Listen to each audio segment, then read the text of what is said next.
नमस्कार, मैं सुनीता कथा मंथन में आप सबका स्वागत करती हूँ। कथा मंथन में आज सुनिए भीष्म साहनी जी की कहानी पिकनिक। दोस्तों, अगर आप अपने मनपसंद लेखक या लेखिका की कहानी सुनना चाहते हैं तो आप मेरी प्लेलिस्ट में जाकर के देख सकते हैं। मैंने सब लेखक के अनुसार प्लेलिस्ट में सबकी कहानियाँ प्लेलिस्ट में दे दी हैं। आप वहाँ जाकर देख सकते हैं और अपनी मनपसंद कहानी सुन सकते हैं। तो चलिए शुरू करते हैं कहानी पिकनिक। आज गौरी सिर पर खाट उठा लाई है, पूरा संतुलन बनाए चली आ रही है, जैसे कि किसी सर्कस के नट की भांति। खाट को सिर पर उठा रखा है। दूर से लगता है खाट अपनी टांगों से ही चली आ रही है। खाट के नीचे बाएं कंधे पर उसकी सबसे छोटी बेटी चिपकी बैठी है। दूसरा बच्चा दाईं और बगल में है। तीसरे बच्चे को बाएं हाथ की उंगली से लगाए हुए और चौथा 10 कदम पीछे घसीटता सा आ रहा है। वास्तव में यह चौथा बच्चा गौरी का अपना नहीं है। यह उसकी माँ का सबसे छोटा बेटा है, गौरी का सगा भाई। और सच तो यह है कि यह उसकी माँ का भी सबसे छोटा बच्चा नहीं है। नाली के किनारे लिपटा पीला सा एक और बच्चा भी इसके साथ कभी कभी पड़ा देखा गया था। वह उसकी माँ का सबसे छोटा बच्चा है। गौरी के अपने 3 ही बच्चे हैं और चौथा पेट में है। गौरी मोहल्ले में पहुंच गई है। अभी सुबह के 7 बजे हैं। हवा में ठिठुरन है। गौरी समेत सबकी नाक बह रही है। बाबू हरगोपाल के घर के सामने पहुंचकर गौरी रुक गई। खड़े खड़े ही गौरी ने 2 बच्चों को उड़ेलकर जमीन पर डाल दिया और फिर दोनों हाथ से खाट सिर से उतारकर नीचे पटक दी। गौरी के सिर पर उसके रूखे बालों का एक घोंसला खाट के बोझ के दबे से दबकर पिचक गया है और घिसटती हुई मैली धोती और ज्यादा सरक गई। गौरी अपने सबसे छोटे बच्चे को कंधे से उतारकर बाबू हरगोपाल के घर के सामने वाली चौड़ी सूखी नाली में डालने जा रही थी जब वह ठिठक गई। कुछ दिनों से वह इसे यहीं डाल दिया करती थी, क्योंकि एक बार बच्चे को नाली में डाल दो तो वह नाली में से निकल नहीं सकता। इंसान का बच्चा होने के कारण छिपकली थोड़ी ना है जो रहकर बाहर आ जा सकती है। और गौरी निश्चिंत होकर घरों में चौका बर्तन करने चली जाती थी। पर आज उसने देखा कि बाबू हरगोपाल ने नाली और घर की दीवार के बीच अपनी दुकान के अनेक बक्से एक के ऊपर एक करके फिर से लगा दिए हैं। कल भी ऐसा ही हुआ था और बच्चे को यहाँ से उठाकर कोने वाले डॉक्टर साहब के घर के सामने डाल गई थी, पर वहां पर नाली नहीं थी। इसी कारण बच्चा बार बार घिसटता हुआ सड़क के बीच तक चला गया था और गौरी को बार बार काम छोड़कर उसके पीछे भागना पड़ा था। यही परेशानी थी, इसलिए आज गौरी खाट उठा लाई है। खाट पर पड़ा रहेगा तो घिसेटेगा नहीं और सड़क तक नहीं जाएगा। पर सबसे अच्छा यही है कि वह नाली में पड़ा रहे। नाली के किनारे रखे बक्सों के बावजूद उसने एक बार बच्चे को नाली में डाला, फिर उठाया, फिर डाला, फिर उठाया। बस जैसे नहलाते समय बच्चे को हाउस में डालो, डालते निकालते, पर फिर बक्सा से के उखड़े कील नाली के किनारे तक बढ़े हुए थे। होनहार नाली में से ना भी निकल पाए तो भी इन कीलों से तो खरोच लग ही सकती थी और उसका बदन भी छिल सकता था।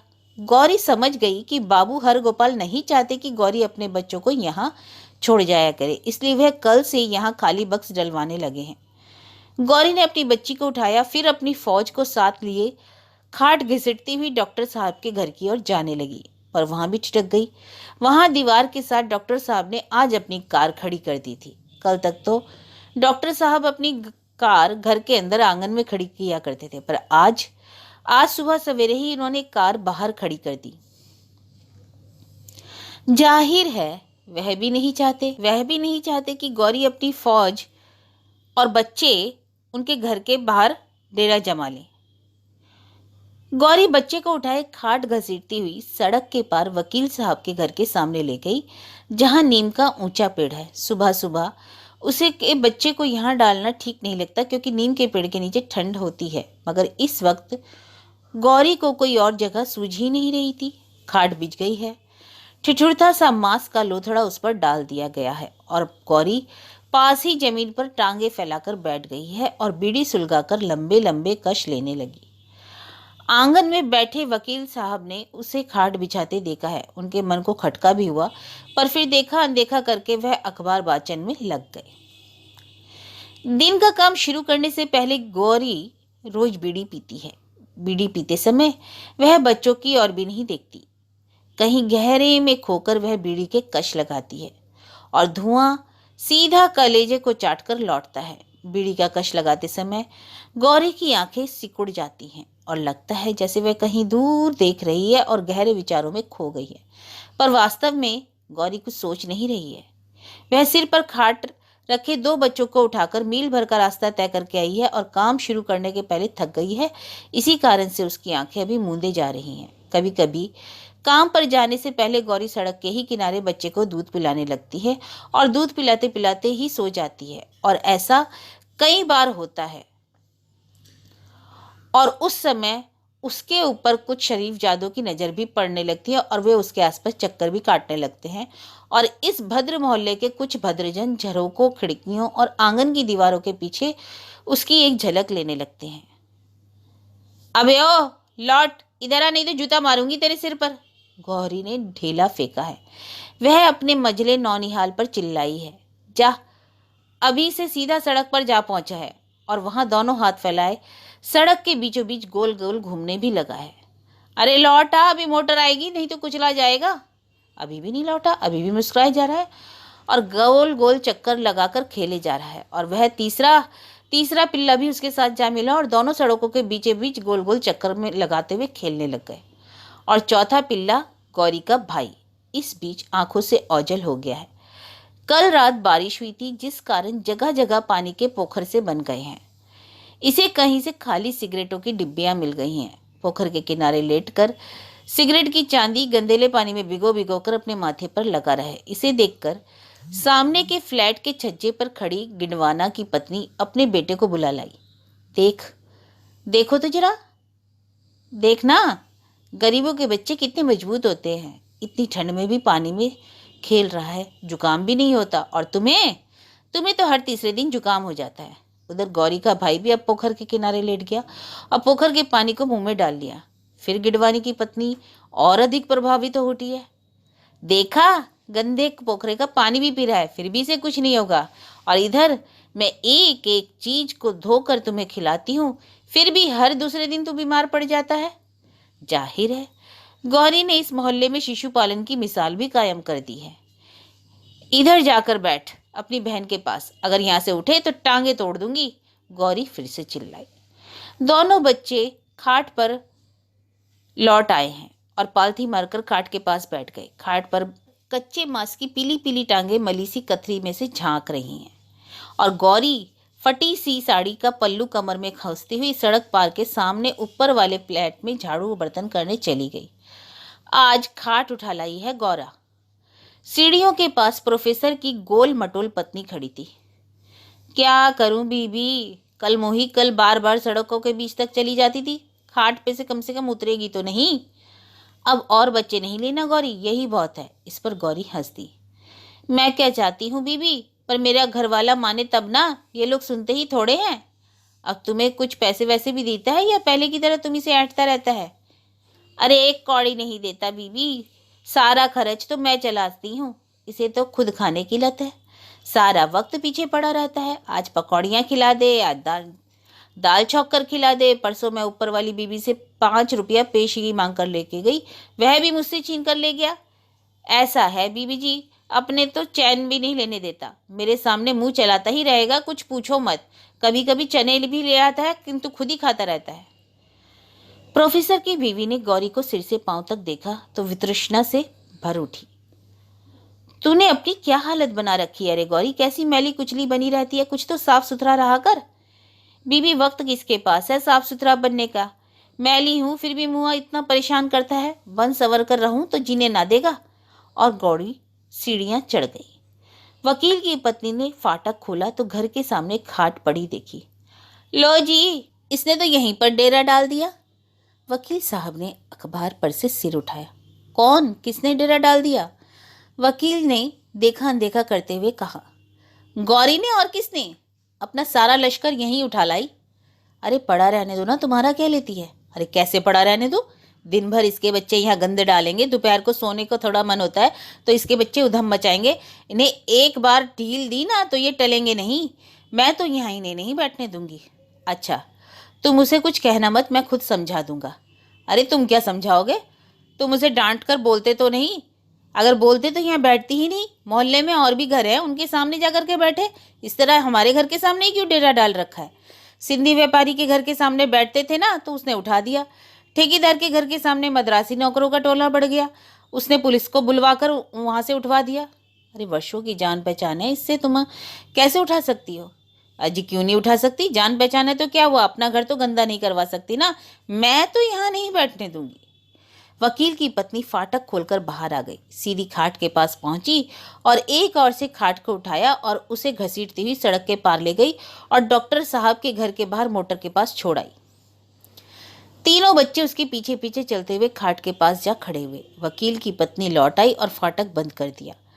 खाट खींचने से बच्ची जाग गई और जोर जोर से रोने लगी। इस पर गौरी की 3 साल की मझली बेटी अपनी बहन को फिर से सुलाने के लिए खाट पर चढ़ गई और अपनी माँ की नकल करते हुए बच्ची को अपनी गोद में उठाने के लिए उसकी टांग खींचने लगी। इस कोशिश में वह स्वयं खाट से लुढ़क गई और फिर अपना सारा शरीर अपनी बच्ची के ऊपर डाल दिया, जिससे बोझ के से बच्ची दबने लगी और अपनी बहन की शरीर की गर्माहट पाकर बच्ची सचमुच चुप हो गई। सड़क पर चहल पहल शुरू हो गई। कुछ लोग धन कमाने निकल पड़े हैं। मोहल्ले में एक फिएट कार आई है, हर रोज सुबह 8 बजे आती है।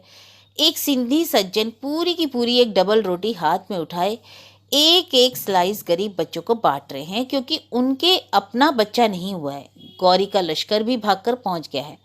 उसके सामने हाथ फैलाने और साथ ही उल्टा हाथ रखकर बार बार सलाम करने लगा। गौरी की 3 साल की बेटी की आंखों में अभी से भिखमंगा सा भाव उतर आया है। सामने के फ्लैट वाली मिसेस गिरवानी भी 2 बासी रोटियां और 3 दिन पुराना सालन डालकर घर के बाहर चबूतरे पर रखाई हैं, क्योंकि उसमें से बास आने लग गई थी। इसे कोई गाय खा जाए तो भी ठीक, किसी कुत्ते के मुंह में पड़ जाए तो भी ठीक, और जो गौरी के बच्चे उठाकर खा ले तो भी ठीक। और गौरी के बच्चे सचमुच लपक कर पहुंच गए, जिन्हें देखकर मिसेस गिडवानी फिर से अपने बेटे को सीख देने लगी। देखो देखो, इसे कहते हैं कैसे भूख लग गई खाना सामने आते ही। और तुझे तुझे तो भूख ही नहीं लगती, बात बात पर नखरा करता है, यह नहीं खाऊंगा वह नहीं खाऊंगा। देख तो लगता है जैसे कि यहाँ पिकनिक कर रहे हो।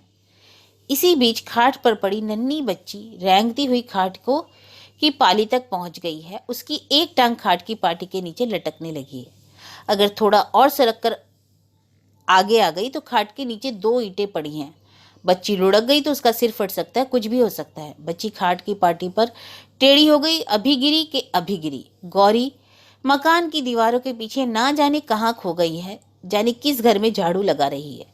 और कच्चे मांस का लोथड़ा, नाक और मुंह पर भिन भिनाती मक्खियां अब उसकी दोनों टांगे खाट के नीचे लटक रही हैं और वह जोर जोर से रोने लगी है। दूर से बच्चे का चिल्लाना सुनकर घर के अंदर बैठी वकील की पत्नी अपने पति से कह रही है, अब बताओ मैंने ठीक किया या नहीं?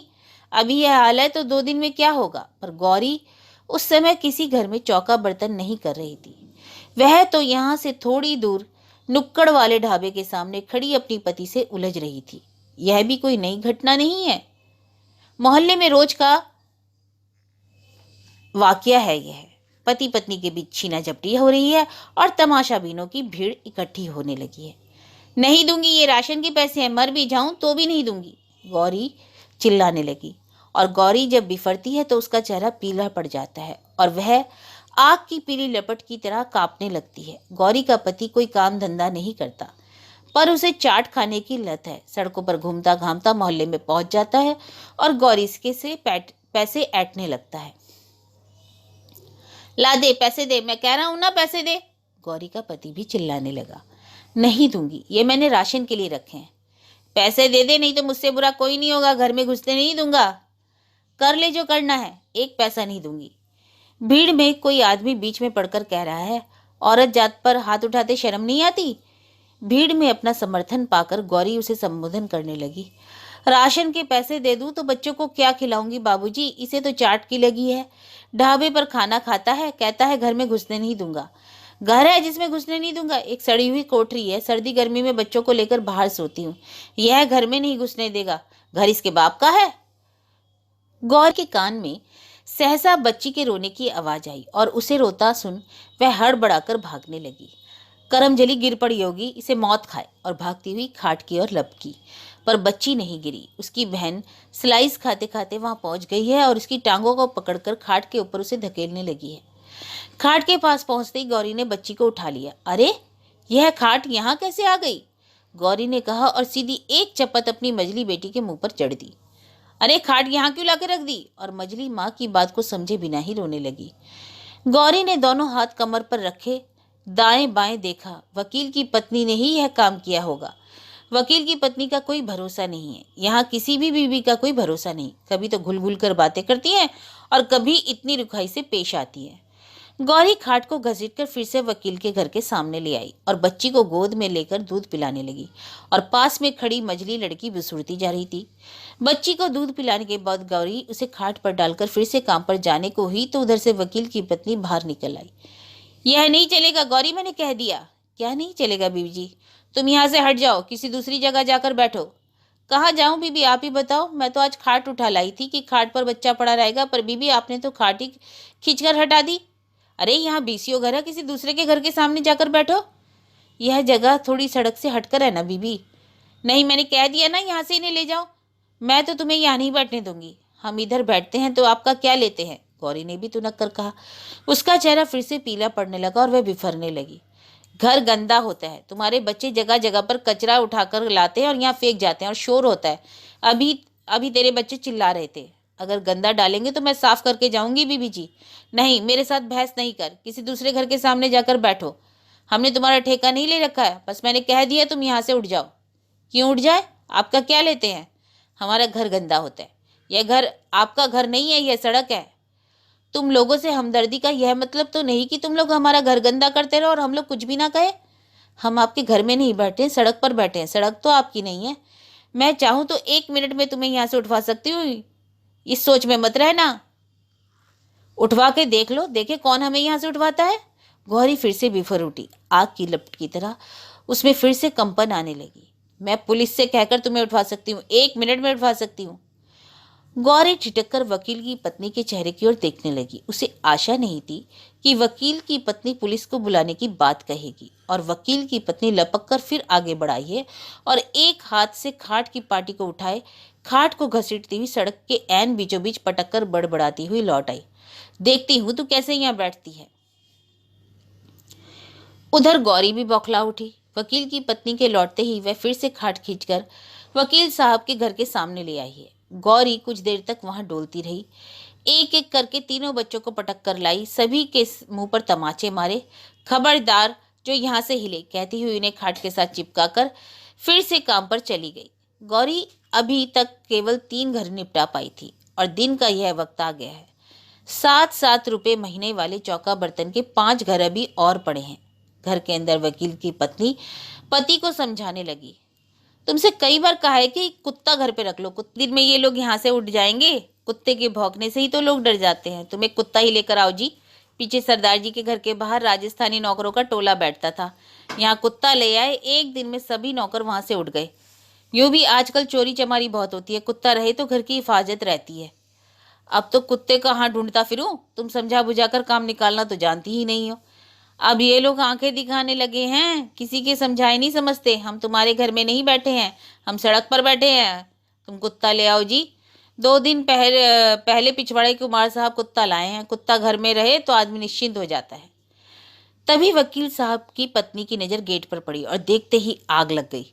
गौरी फिर से बच्ची की खाट उनके घर के सामने बिछाकर चली गई और इसके तीनों बच्चे खाट के आसपास उधम मचा रहे थे। लो, फिर आप पहुंचे, देखा? अब मैं बार बार उसकी खाट खींचती फिरूं।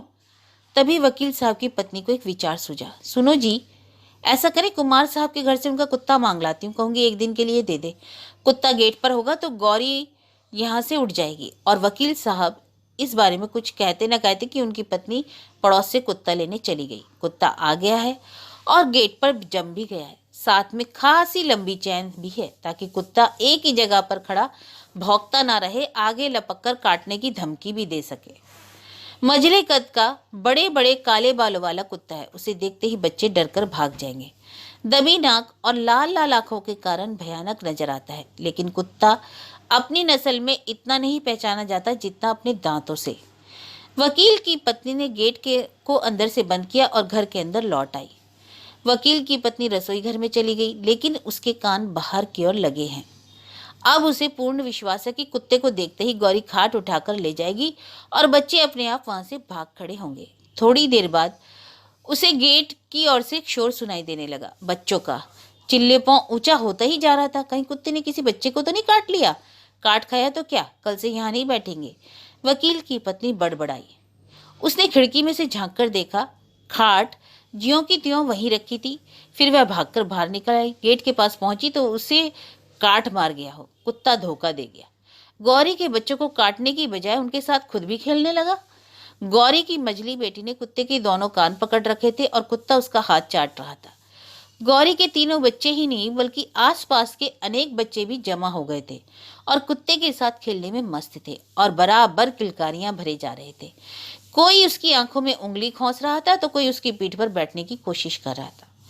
वकील की पत्नी होठ काट कर रह गई। शाम के साए गिरने लगे थे जब गौरी ने खाट उठाई, बच्चों को कंधे से चिपकाया और मील भर की वापसी का सफर तय करने के लिए मोहल्ले के बाहर जाने लगी। गेट पर बंधा कुत्ता देखकर समझ गई कि यहाँ भी अब उसके लिए ठौर नहीं है।